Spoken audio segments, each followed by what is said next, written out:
These are the project files which we have to move to a different folder. Close Premiere and open the folder which contains the project files.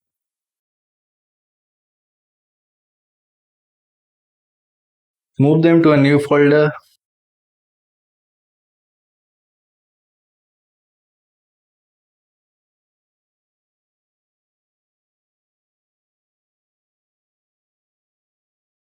Open Premiere and the project.